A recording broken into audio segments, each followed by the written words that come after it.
You are listening to We Are the Compassionate Revolution. I'm your podcast host, therapist, author, boundaries guide, Molly Moon. If you are a compassionate person and you want to know your worth, set better boundaries, live from your truth, and operate in your fullness, then I am so glad you've joined us. You ready? Let's get started.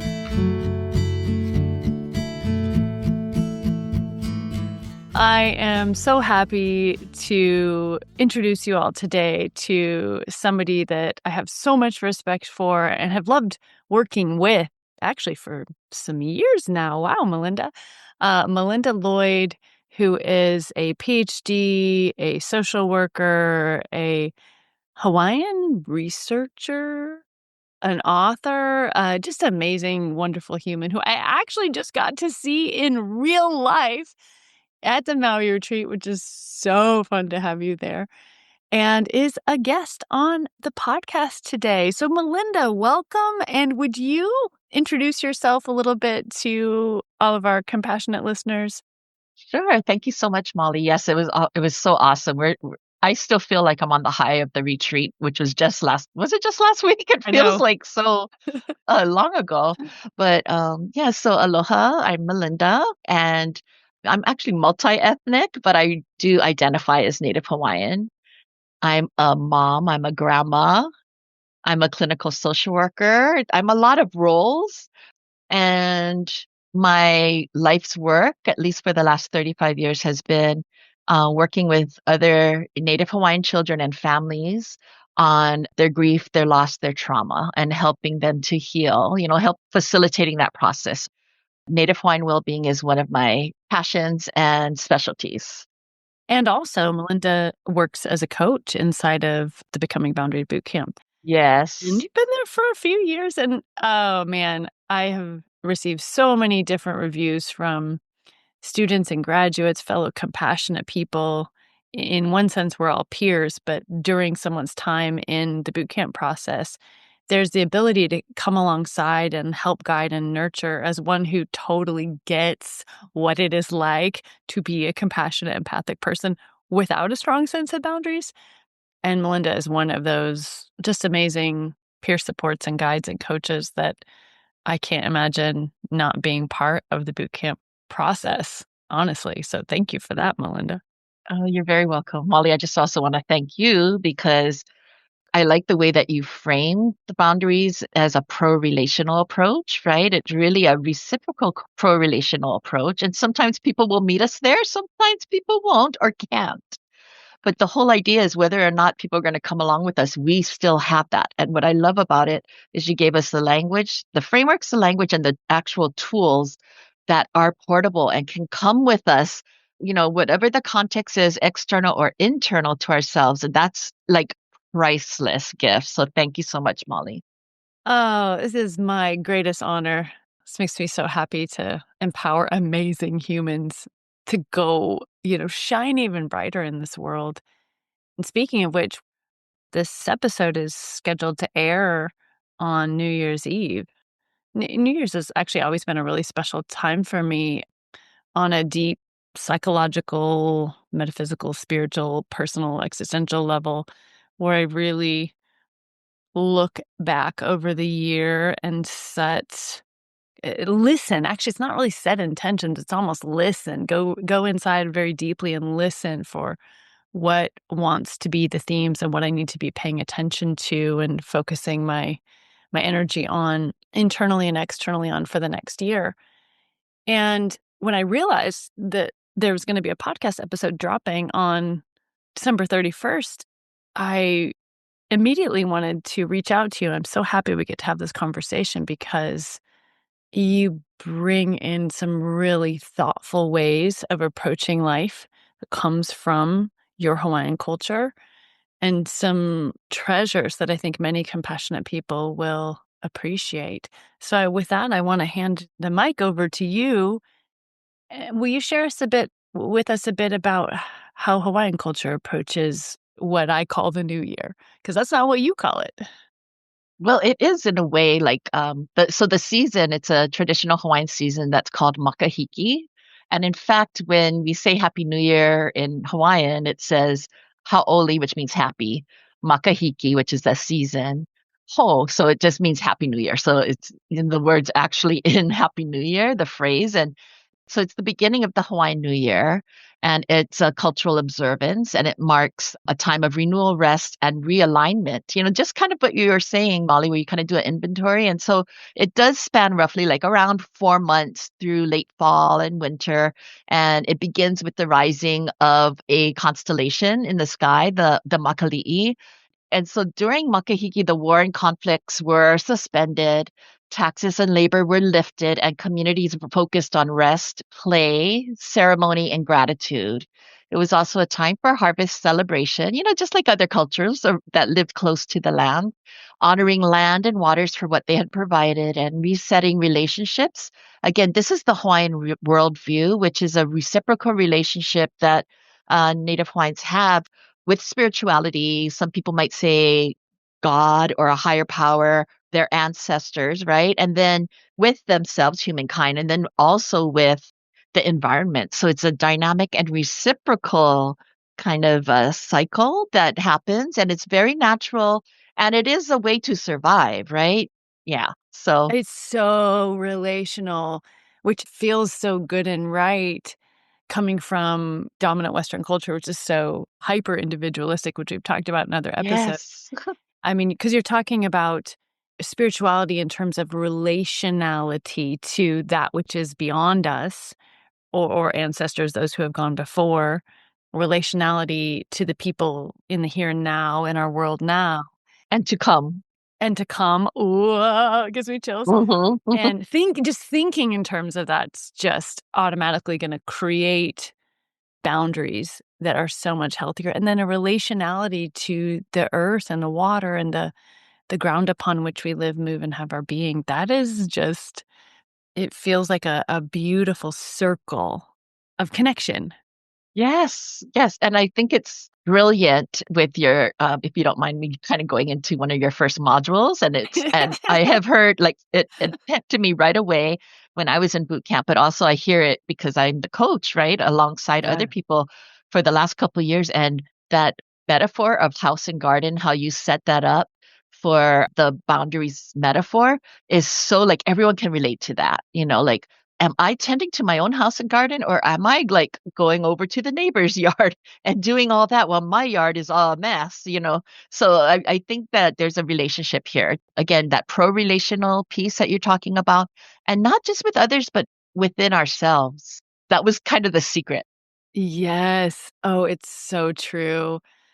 That metaphor, when I stumbled into it, literally changed my life, my understanding, my conceptualization of myself and others, and it's so fun to share it with others. We'll put something in the show notes related to that if anybody listening wants to pop on in and check it out. But so one of the things that you just said, so with Makahiki, I'm just imagining just the part of pausing conflict alone. There's so many proactive things happening in your description, but there's also I'm thinking of the reactivity where we humans can get into conflict with another person, and it just things can get violent, they can get ugly, they emotionally, psychologically violent, not just physically. The human brain goes into fight flight, and now I hate them, and now, it sort of ends up creating a whole life of its own that's very hard to get out of. How cool is that to have a season upon which conflict gets a pause button and everybody gets to reconnect with who they are and all that is around them. And then you get to decide after, I'm assuming after that 4 months, I mean, okay, bring the conflict back if you want to.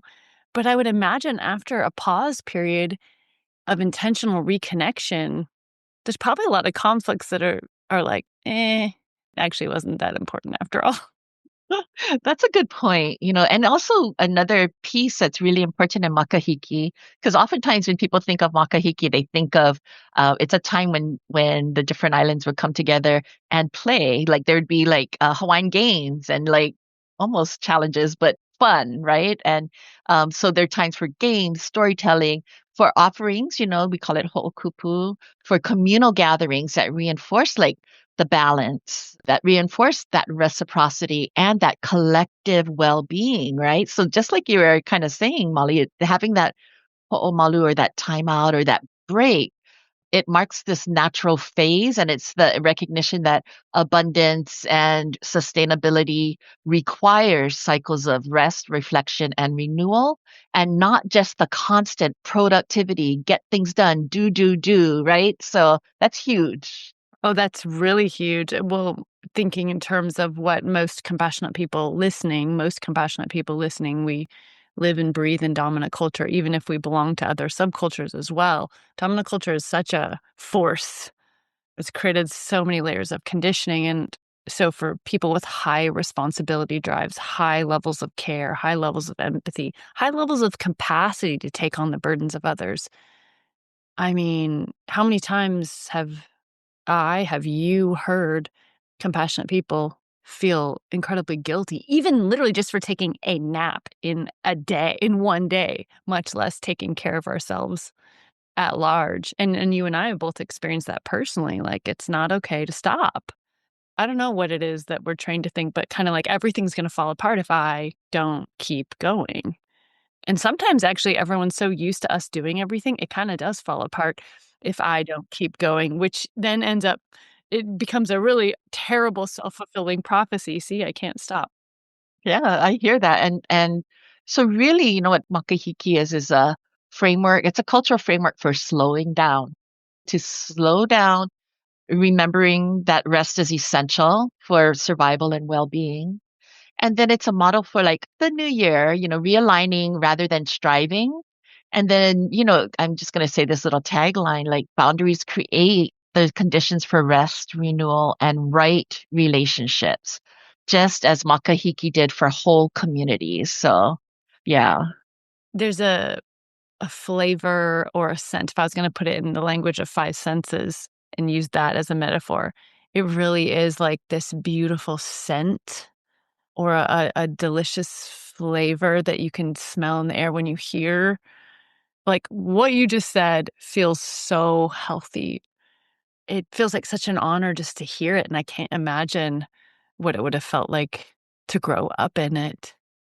One thing that came up during the retreat was the cultural disconnection a lot of Native Hawaiians got because it was a forced assimilation where just like other cultures, we were not allowed to speak our language, to practice our practices, like hula.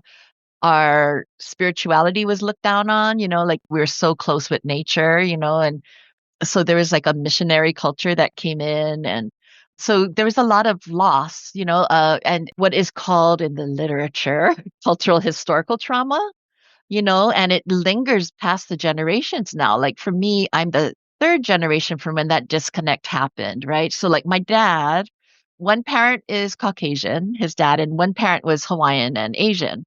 But his parents divorced when my dad was 5. And so my dad was raised by his white father. So he didn't really have that cultural connection. Also, my dad and his siblings, I believe all of his siblings, all of them have Caucasian names. None of them have Hawaiian names.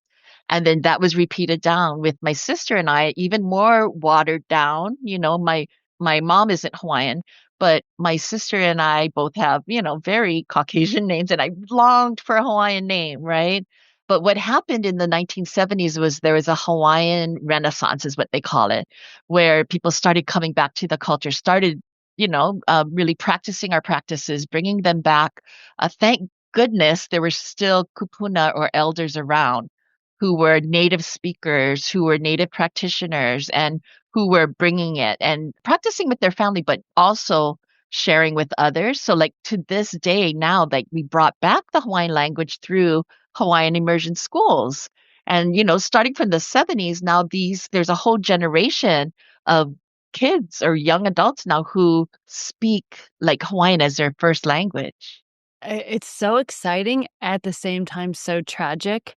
I think there's, Alaska and Hawaii have kind of a special connection that way where there's sort of some of the last ones involved in being taken over and more recent. Honestly, I don't know if it's more recent boarding school experiences because I was just talking to somebody with Apache roots, and I believe she said her dad, she's in her 40s, I believe, and her dad was raised in a forced boarding school. Yes. It's It's kind of recent. everywhere, but yeah, Yes. and I think that so many people don't even know that happened. No. I love making it part of normal everyday conversation because we all gotta know this stuff happened. And to Yes. be forcibly removed from one's cultures, it's a big deal. It's a great and terrible trauma. And it's so exciting to see it coming back and being celebrated and restored, but there's that grief that's there as well. There is. There's a grief. So what I used to say before went back to school and got some frameworks and language to put it through, some of my male cousins who are Hawaiian would be kind of like, I felt like angry about things. And I'd be like, why is that? And not just my cousins, other Hawaiian males, just in the community, I'd be like, what's going on? And then once I started to find out more, I started, because I was doing a lot of grief work, I started calling it unarticulated grief. Then I heard the phrase cultural historical trauma. I said, "Oh, it's all of that. It's all of that." And it's just coming out in these ways, this anger. For me, I went the other way where I came into like this feeling of learned helplessness, kind of like I'm just going to conform, because on top of the dominant Euro American culture, that I was raised in, I also went to Catholic school, which also had another set of how do you act and how do you behave in the world. And so I was a really good student in learning how to be a good girl and learning how to be a servant leader, right? It's so true. And I think so many listeners can appreciate that in the sense that most of the time our go tos tend to be the how can I make you happy? How can I do what I'm told? How can I be really good at doing what I'm told? How can I rise in the ranks of the group where I'm doing what I'm told? If you have leadership tendencies or leadership capacities, how can I model this and teach it to others? Because this is the way. And it's so tricky when we start waking up to the ways in which we've done that. And actually, in some ways, feel the grief and also feel the anger while being trained. That's a complicated thing to do when you're trained. Anger's bad, don't do it. There's no place for it, and you're definitely not allowed to be angry. It's really hard to figure out what to do with that anger, where it should go, especially when it's not just another individual who's been abusive, but there's been systemic abuse, significant systemic abuse over a period of generations that's still not even acknowledged. What do you do with that? Yeah, it's marginalization and it's so sad, especially, for Alaska Natives, Native Americans, Native Hawaiians, and other indigenous cultures who were colonized and kind of forced to fit, right? Like forced to fit. And then there's ways we adapted this about being human beings. You adapt, but like you learn to like code switch, right? I think that's an old phrase, but I still do code switching depending on I'm in the room with. Would you explain for anyone Yeah, listening what code who switching doesn't know what is? that is? Yeah. Yes, that'd be so Sure. helpful. So code switching is like I can talk, well, I do have a accent, but I can talk proper English if I need to, depending if who my audience is or who I'm with. If it is a mixed group, I hate to say is I defer to proper English. But then there's also like because local culture is a plantation culture where people came from all over the world to work on the plantations here in Hawaii. And so we learned to like have this pidgin English, which is kind of like a mix up of all the different languages, Very and it's uniquely Hawaiian. It's it's unique. very, and Cool. I think maybe if somebody listening from outside who's not from here, they would not understand a word we're talking about. And so, especially if it's really thick pidgin, um, yeah, which also that I've seen has been adapting over time, which of course language isn't dead. I mean, ours almost was dead, but we brought it back. Yeah, so I just find it interesting. It's exciting to me because in my own way, I relate. My grandpa was really good friends with a man who was the last known speaker. I think it was Denina. I can't believe I'm forgetting this right now. But a really cool anthropologist happened to be in the area. They got the language recorded and were able to save we're able to glean and gain a whole bunch of of things and bring the language back to life in great part because of these very few people left who still remembered how to speak. But my grandpa himself remembered almost nothing because it was all beaten out. Right. Sometimes I think too, like in white dominant culture, there's this longer history of that was done to everybody in white dominant culture as well. It's just that it's centuries ago, Yes. so forgotten. And then we have this great and terrible wounded people going out and wounding more people. That's a really good comment, Molly, or observation, because it's true. Like there's a universality of humanity that's in there. It's in everyone's DNA. For survival, especially back in, can you imagine back in the days? You had to depend on others to survive, even then. 100%. We can't thrive until we survive. And it makes me so excited. It's time. It's time for us as a massive collective. There's such a shift going on, and it's time for it not just to be in these beautiful pockets around the world, but it's time for it to be a big, beautiful, spreading thing around the world. And we compassionate people, whether we like it or not sometimes, because sometimes I'm like, could you pick somebody else? Like, why do the nice people have to do it? Can we just hide? It's really like have you ever met a group that doesn't like conflict more? The compassionate people in some ways, we're sprinkled everywhere. We have such power as we shed these lies and really step into our fullness. This is not impossible. Humans have been living in very deeply honoring and healthy ways all across this entire span of human history. It's just that that's not the history many of us have been taught, that's all. So we feel like it's hopeless, but it's not hopeless. So that learned helplessness is also can be a coping or safety strategy as well. That because that was one of my go-tos was just like I'm just gonna give up. I just felt like, do I even have any agency? And I'm so happy that I found you, Molly, and your boot camp because and this was in my late 50s, okay, where I finally started taking care of myself better, at least with my mental health well-being, because I had, this story, I had a pandemic meltdown, you know, Yeah. early in the pandemic.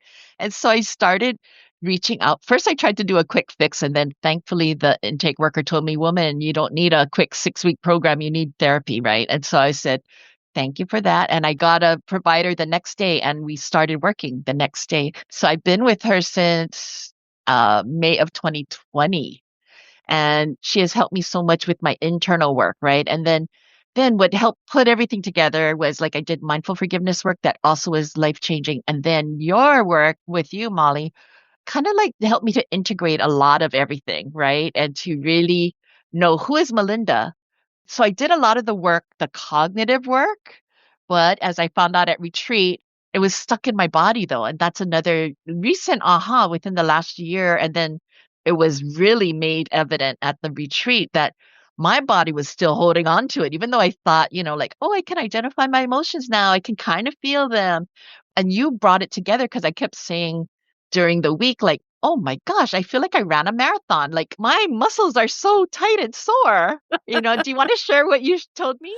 I can't remember which particular thing you're specifically talking about. Releasing the let my body was holding on. Yeah, Yeah, to 100%. It's the reason live retreats and events are happening because there's so much we can do. We can do so much online. I can't believe what we can do online. I can't believe the epiphanies that can happen online. And now you're a part of sharing them with others. I mean, it's so cool. And the thing is, we also live in these actual bodies made of flesh and blood, little cells and nervous systems. And there's something about getting together. And for me, especially, it's doing it in community, not just with the one on one. One on one has a place and has such healing work. Even when we know we can gather one on one with a therapist, but there's something about a circle of people. There's so much healing in the collective, and to come into a circle of, I mean, badass leaders, empaths, changers, and to intentionally go there and to love on our nervous systems, there's stuff that just, I don't know if I mean, never say never, but I feel like for me, there's stuff that's been released that way that I didn't even know I was holding. I didn't even know was in my way. And it's like that physicality of it gives the nervous system the ability to shed things that it has actually outgrown. The reason you could shed it so easily is it was actually long outgrown. It just was still hanging out in the body. Thankfully, I think the other piece that was really integral in all of our healing, but I'll speak for myself, was the environment itself was beautiful and nurturing. Molly, you and all of us together created a safe space for all of us to be ourselves and to take off our masks or, just to heal together and then to connect and have healthy food. We had farm to table kind of like, oh, healthy, delicious food. Shout out to Lumeria Yes. Maui Retreat Center because that was where we stayed. And oh my goodness, that was just to be. I mean, you could go sit on a hammock and overlook the ocean in a hammock forest. What the heck? This huge green area, palm trees, and I always get a kick out of I'm in Hawaii anytime I can get here. It's just I love these islands so much. I have so much gratitude for them. But one thing that's funny as an Alaskan is your plants are the house plants in Alaska. I'm always like, "Look, that one grows terribly in a little pot, and it's just luscious and happy and full." Makes me wanna, like, all the houseplants need to be set free, return to the soil where they So belong. interesting. That is such a good metaphor. They're Oh my really gosh. they're struggling to live up there in the far north, but, just to be in all that green and the warm air and the embrace of this beautiful space. So in that sense, we had it actually going all the way back to Makahiki. There is Yes. this like reconnecting with nature and sometimes for some of us as compassionate people, we're inside offices all day long. We don't have time to get out because we're busy helping everybody, doing all the things. Yes. To just take just the 5 days hanging out with nature alone is so much healing. Oh my And gosh. then the other humans in there, so much healing. All of us together co-created this sense of lived safety for all of us where there was clear structure. You set parameters for us. There was no pressure to perform because that's one of my go-tos is fawning and to be performative, right? Because there was a safety mechanism. And then so the whole idea was, and this is a Hawaiian word called pilina, but pilina means close relationships, being really close, or sometimes you could call it pili, like just like this, like really close, like, and it's honored through that mutual respect we all had. And most of us never met each other before, or many of us never met each other before. And if we did, it was only virtually, right? And so interesting. So ultimately, my takeaway from that is that, especially for me, my body learned safety through that experience. And the retreat didn't only teach the boundaries, but it also let my body experience them. I think that was another big, for me anyway, my takeaway. I start losing the ability to come up with words. I have a feeling the Hawaiian language probably has a lot better words than the ones I have as an English speaker, but it's the somatics and invisible and visible. For lack of a better word, there's the energetics that can be received through presence, through physical presence together that are really unique. Again, if somebody's listening who is never gonna be able to come to one of these, keep healing, it's amazing. There's many, many, many roads home to ourselves, and there's many ways to heal, so I'm not trying to not everyone is able, has the privilege or ability right now to be able to do something like this, but whatever that is that I do not have a word for yet, that is Yes. invisible and yet visible at the same time, something involving matter, the invisible and the visible at the same time, particle and wave, I guess. I'll Mhm, go into mhm. quantum physics or something to try to I explain it. like it. Especially, I like the word that you use, visible,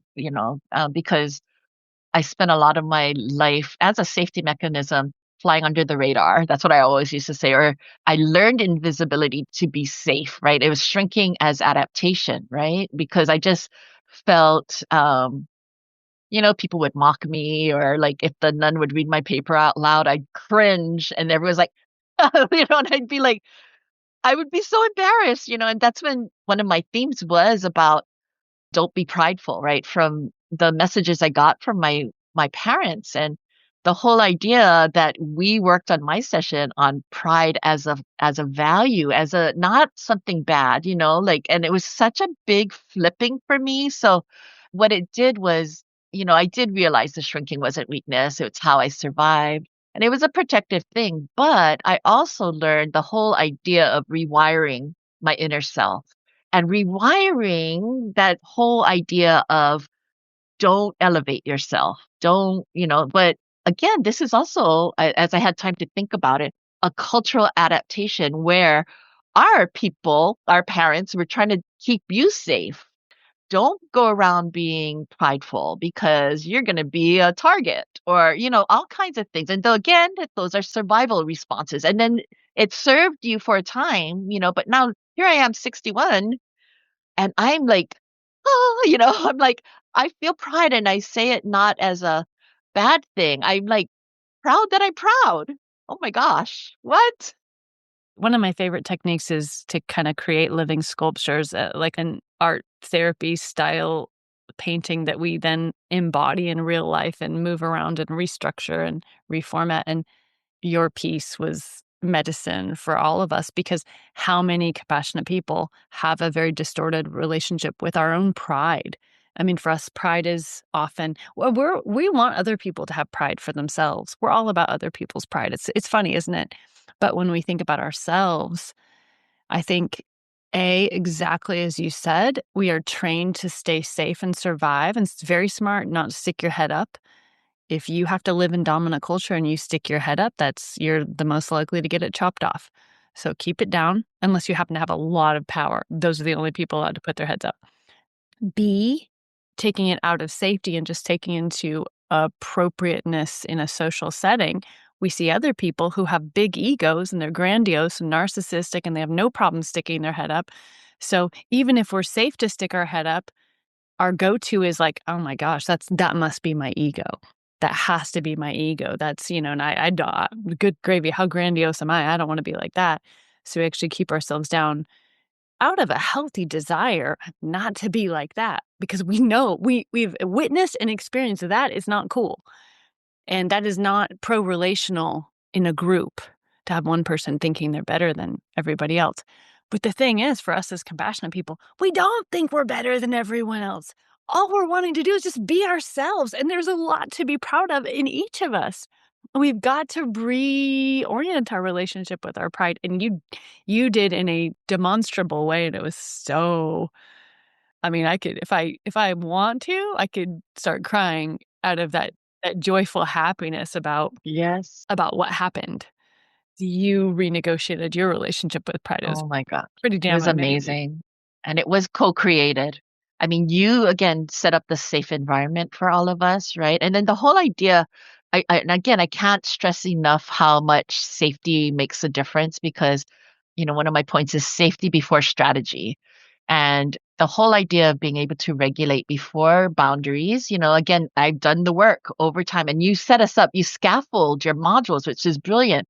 And then one of the concepts I shared at the retreat was the concept of pono or rightness or righteousness. And really it is like making sure you have a balance in your domains of well-being, and so pono arises from that balance, not from force. And so, by the same way, boundaries don't stick without that internal safety. And that's another takeaway from the retreat. And then finally, when the nervous system doesn't feel safe, and this is not something you can force, no amount of boundary scripts will stick. Because I used to, that's how I started. Before I met you, Molly, and did your work, I would rather just have a script and I would just say it. But guess what? That wasn't felt. And the people I was saying it to knew that, It's so true. I don't know how many people said, right? "Just give me something to say," and I'm like, "I can, and it might even sort of work, but it's actually not gonna solve this problem." We've gotta get reoriented actually with the relationship with our own innate, deep, organic boundaries, and from there, if you need a script just to help you start playing with something that could Yeah, actually it can be helpful. kickstart. Yeah, Yeah, yeah, I exactly. agree. Would you say and this is there's no right, there's no wrong because most people coming into a retreat have worked with me before, such as inside of the Boundaries program. And then, though, there's always a few people who have not. It's just right for them to come. They know they're supposed to come and talk about. I love how you use that word co-created because it very Yes. much is a co-created. Like the group that was in Maui, I thought, I think I even said it to one of the people who was there. I'm like, I can literally keel over and, be carted away and spend the whole rest of the week in a hospital bed getting better. And this retreat would be amazing. Any one of these people could step up. Everyone here is like a leader in their own right, could step up and run this thing. There's the combined power of the wisdom and amazingness here. It is just healing just to breathe each other's air and to be encouraged and uplifted and reminded, like, be you. It's the best thing you can be, the most healing thing you can be for this world, just to be you unapologetically. But would you say for somebody listening who is wondering about coming in and working with me more closely, actually us more closely, you're one of the members of the amazing team that we have inside of the boot camp. Would you recommend going to a retreat or a live event first? I'm plotting and I'm going to be putting out some dates for 2026 for new fun things. And then, or would you recommend that they start by giving the online program a try? What do you think for most people would be the most helpful order? Well, from what, because I would say there's no cookie cutter way, and it depends on the person. But I have seen a wide variety of people come into boot camp. This is my only retreat. That's all that I have to compare it to. But I have seen a lot of people come in through boot camp, and I see them. You've heard me say this before, over the time, and thankfully now there's a longer time that people have to learn and practice the boundaries. And particularly in the live calls, that's where they have the chance to practice in a safe space. And I see people over time opening up like flowers, like just blossoming. And like it's a beautiful thing to see. But I also saw it in retreat. But the retreat, I didn't know who was fresh. I didn't know if everyone was from I didn't know. And I think that also was okay to not know because we all just, yeah, we're ourselves and healing and growing and going through some hard things together, but in that safe environment. So I know that's, I'm kind of copping out because I'm not giving a like a cookie cutter response, It's a So great answer. It's kind of mine too. I mean, I was just wondering, I was a straight curiosity. I wonder if you see something different from your vantage point. Is it feels like there are many, many roads home. And I know I have benefited from so many different people, leaders, movements, books, all these things like help grow me more into myself, grow me more expansively. There isn't a the way. right, exactly. And it is one of the activities we have is the theme is trusting your inner wisdom. It's one of the everybody listening, that is one of the live calls that Melinda leads, that kind of is available every once in a while on the calendar. It's a good one. In the Hawaiian culture, the na'au or your gut, is like also your brain. It's It's so also your true. brain. Yes. It's so true. You know, I wasn't planning on doing this, but I actually, because, and if somebody's listening to this like 2 years from now, this might not be available. This offer might actually not be available 2 months from now. I don't know. But anyone who's listening to this right now, if going to one of Melinda's, I mean, these are like 90-minute workshops, they're really cool. If being able to work with Melinda would be of interest inside of the boot camp, and just checking out module 1 that Melinda referenced, there's a really cool opportunity right now to join in for 30 days. Just give it a try. You can continue on in the boot camp. I did extend the time. It started as 8 weeks, then I moved to 4 months. Yes. Then I'm like, "You know what? This is such a massive transformation. I don't care what people say." People on the outside were like, "No, you have to make it a short program," or people don't wanna do something that's long. And I just thought, ethically, it needs to be 12 months. You don't have to Yes. stay for 12 months, but ethically, we are going to let you stay for 12 full months because there's a lot of transformational work that can occur. And it's nice to be able to, I feel right about being able to wrap our arms around and support somebody through the whole entire transformation. because it's big. But anyways, there is a 30-day offer. If you go on boundaried.com, boundaried with a D.com, it's a pretty sweet opportunity. And it also involves a one-on-one with me, which is so fun. So that is there. If you would like a New Year's boost into becoming boundaried, you get to meet me and Melinda, and Melinda is a treasure. Thank you. Anyways, All of the coaches are wonderful too, because we've all been through boundaries, and Molly has such a diverse group of us. We have different lived and professional experiences, yet we all have that common experience of going through boot camp ourselves. absolutely. I won't, and maybe that will change someday, I don't know, but I actually won't hire anybody who hasn't done it at this point, because I think for this, it's such deep work, and so many healing and helping professionals take it. It's Many of us teach boundaries to our own clients and have no idea what they Yes. are for ourselves. I want professionals coaching inside of this program who get it from the lived experience of living as a compassionate person in this world, feeling very confused about it all. Because it's a unique experience.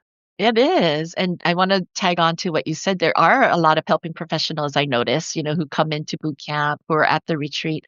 And, we're so busy as compassionate, empathic people, we're so busy helping everyone else.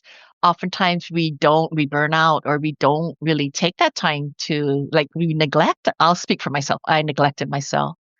And I'm so happy that I'm not doing that anymore. I So, know, it's amazing. And living, modeling the experience of it, I think that's one really cool thing that we all get to do on the other side of this work is, oh, it's day in, day out, and the voice of the programming is like, you could keep the people pleased. It's such a like, "Ooh, I really want to keep the people pleased." It's such an allure, but it's like a Venus flytrap. Don't it yeah, will that's it a good will one.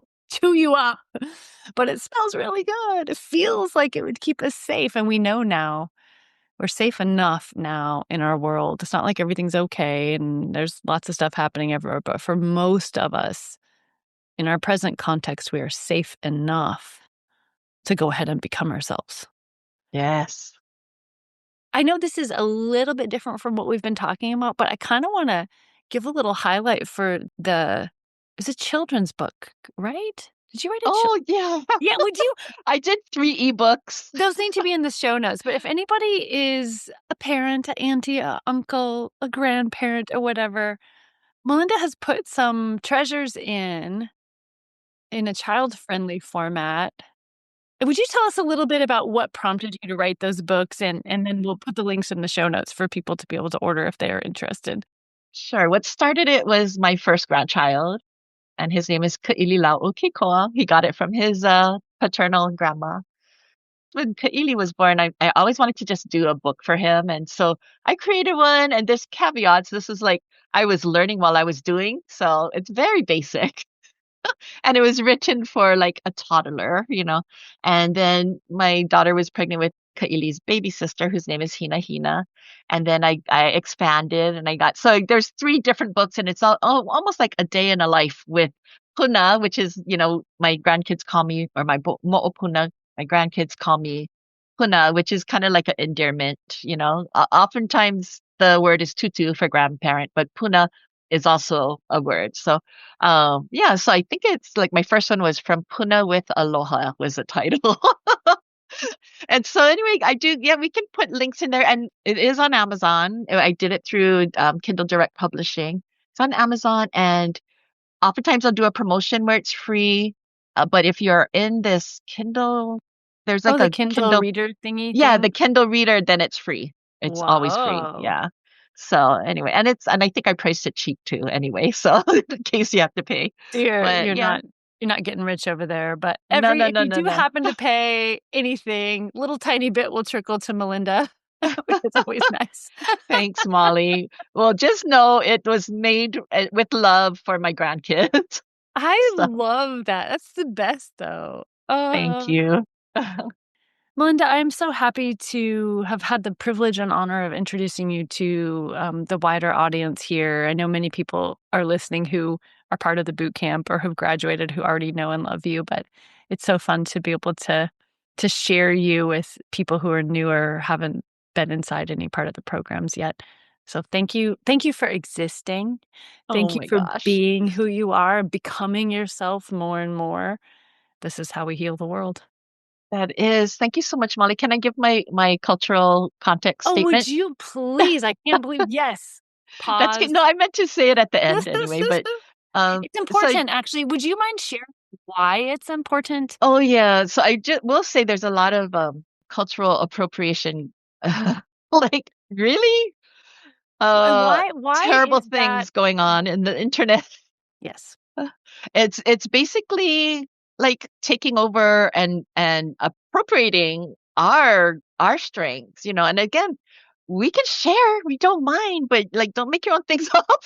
Or if you do, don't call it what we call it. I don't think anyone listening is gonna do this. However, if just in case somebody is, don't set yourself up by after you listen to Melinda and say you're a Hawaiian shaman and you're gonna Oh, please provide the don't. services based on this No, thing please. You after can say your listening for name 2 seconds. Yeah, and I was exactly. inspired by, but please don't. Oh my God, I'm sorry. That's a nervous laugh. It really infuriates me. I'm sorry, it does. But so this is the cultural honoring and the context statement. And just saying when I reference Makahiki, Hono, Pilina, like all the Hawaiian ways of knowing, being, and doing, you know, Molly and I did so today with the respect for its origins as sacred Hawaiian seasons, you know, especially Makahiki, seasons and values, but related to rest, related to renewal and right relationships. So we offer this as a cultural framework, not a replacement or a simplification, and with a gratitude to the Ike, the knowledge and the practices that continue to guide well-being today. So that's the statement. It's kinda like a warm hug with authority. I Yes. I think that's part Yes. of With boundaries. repairing. Yeah, Yes. exactly. There's boundaries to this.